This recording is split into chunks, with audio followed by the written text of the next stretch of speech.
And that is that we have a result in the Detroit. The Tigers came back from 3-0 to force a Game 5. Tigers scored 3 runs in the 5th to tie things up, and then 4 runs in the 6th inning to give themselves a little bit of insurance. Game 5 is set to 4:40 p.m. Eastern on Saturday. You get Tarek Skubal set to start for the Tigers. The Mariners have not named their starter yet, so let's go ahead and bring back in our guys, Mags and Snyder. And Snyder, I'm going to start with you on this one. Who do you give the edge to in Game 5? It's got to be the Tigers, right? I mean, it's Tarek Skubal's on the mound. I know the Mariners won that game, but it's Tarek Skubal. He's the best pitcher in the world right now, and he's been really, really good in these playoffs so far. He did give up the 2 solo home runs to Jorge Polanco, which was amazing, but it was also probably an anomaly. Their T-Mobile Park, very pitcher-friendly. Runs are going to be at a premium, unlike they were in Comerica Park for these 2 games. So it looks like the Tigers are going to have the edge here. Doesn't necessarily mean they're going to win. The Mariners are a much better team overall, but the Tigers have Skubal. I love that we finally got Skubal to this just elimination Game 5 type of a setting. So I think that all of baseball and everybody, fans and everybody is going to benefit from being able to watch this one. It's unfortunate Brian Wu is not available on the other side, but we'll see what the Mariners come with. I think the biggest piece of this, though, Detroit finally hit today. And if they bring those bats to that Game 5 with Skubal on the mound, they are going to be tough to beat. Absolutely. All right, so you guys both seem to be buying into the fact that Skubal is on the mound and giving the edge to Detroit. So we don't know who's going to take the mound for Seattle. But is all the pressure on them, or do you think it's actually on Skubal because he's the one that everyone believes in so much? We'll start with you, Mags.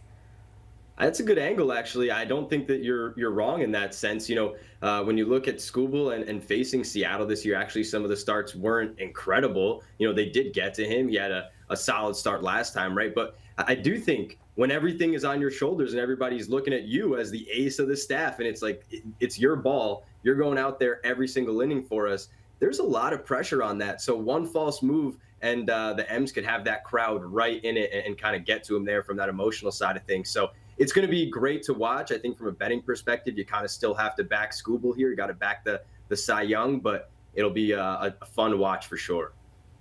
The Mariners got the bye. The Mariners are a better seed. The Mariners are at home. They're the better overall team. They had a 2-1 lead. They had a 3-0 lead in this game today to close the Tigers out, and then they blew that lead. Of course the pressure is on the Mariners.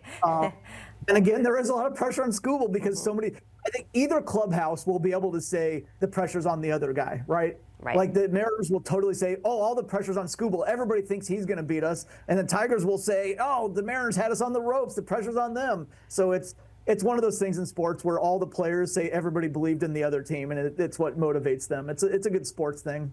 I think the pressure is probably high on both teams, as I would like to advance. So it seems like both of you have more faith, at least from a betting perspective, on the Tigers here. So let's say they do advance. How do they stack up in the next round, taking on either the Yankees or the Blue Jays? What do you think, Snyder? Not very good.